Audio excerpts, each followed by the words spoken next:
Section 114 G.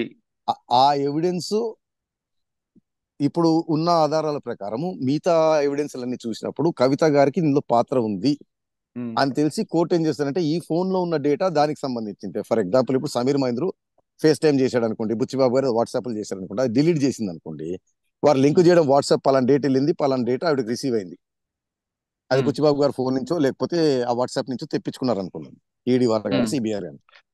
Court ఏం presume చేస్తుందంటే అందులో ఉన్న ఆధారం కవిత గారికి వ్యతిరేకంగా ఉంది, ఈడీ వారు చెప్పింది నిజము, ఆ ఆధారం ఆ ఎవిడెన్స్ కనుక బయటికి కనుక వస్తే కవిత గారు శిక్షార్హులు అవుతారు.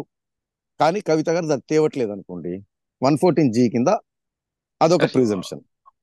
సెక్షన్ 8 ఏమో కండక్ట్, మీకు సమ్మన్స్ చేయగానే ఫోన్లు డిలీట్ చేయటము, ఆ డిలీట్ చేసింది డిలీట్ చేయడం తప్పు కాదు, మళ్ళీ చెప్తున్నాను, డిలీట్ చేసింది ఎక్స్ప్లెనేషన్ ఇచ్చుకోలేకపోవడం. తర్వాత అన్యాచురల్ కండక్ట్, 10 ఫోన్లు ఒకటే రోజు పడి పడి పడి డిలీట్ చేయటం, విరివిగా ఫోన్లు మార్చడం, ఆ సంవత్సరం 2 సంవత్సరం. ఇది కాస్త కవిత గారి పరిస్థితి ఇబ్బందికరంగా ఉంది. ఓకే సార్, ఇదంతా ఒక పక్కన పెడితే ఇందులో ముద్దాయిగా ఉన్న ఢిల్లీ సీఎం గారికి బెయిల్ వచ్చింది అని తిరిగి June 2 లోపలికి వెళ్ళిపోయారు. బెయిల్ కాదండి, అది ఇంటరిం బెయిల్. ఇంటరిం బెయిల్ ఇచ్చారు, ఆయన లోపలికి వెళ్ళారు, రైట్. మరి కవిత గారికి బెయిల్ వచ్చే అవకాశం ఉందా?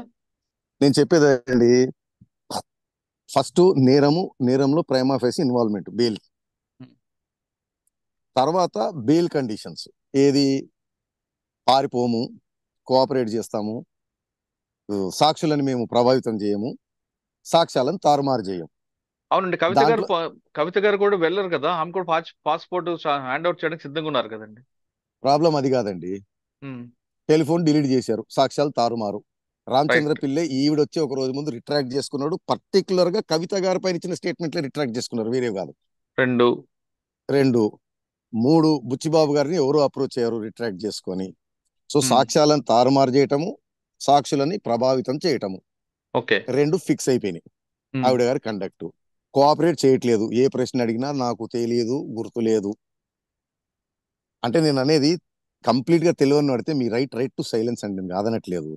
కానీ పోలీసు వారి దగ్గర కొద్దిగా ఇన్ఫర్మేషన్ ఉండి దానికి సంబంధించి అడిగినప్పుడు మీరు ఎక్స్ప్లెయిన్ చేయాలి, మీరు చెప్పాలి. రూల్ మన ఇండియాలో చాలా మంది ఏమనుకుంటారు, రైట్ టు సైలెన్స్ అబ్సల్యూట్ అనుకుంటారు.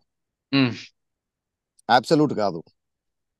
మీ ఫోన్ లో పలానా దొరికింది, ఇది ఏంటిది అని అడిగినప్పుడు అది చెప్పాలి, చెప్పకపోతే అడ్వర్స్ ఇన్ఫరెన్స్, అది కూడా క్రైమే.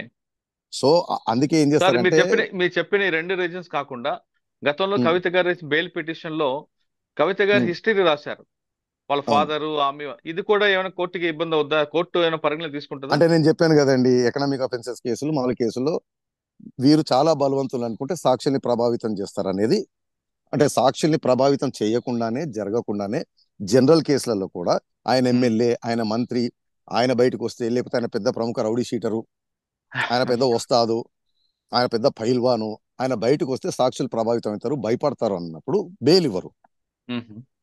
ఇందులో ఆవిడ ఆల్రెడీ సాక్షుల్ని ప్రభావితం చేసినట్టు, సాక్ష్యాలు తారుమారు చేసినట్టు ఎస్టాబ్లిష్ చేశారు.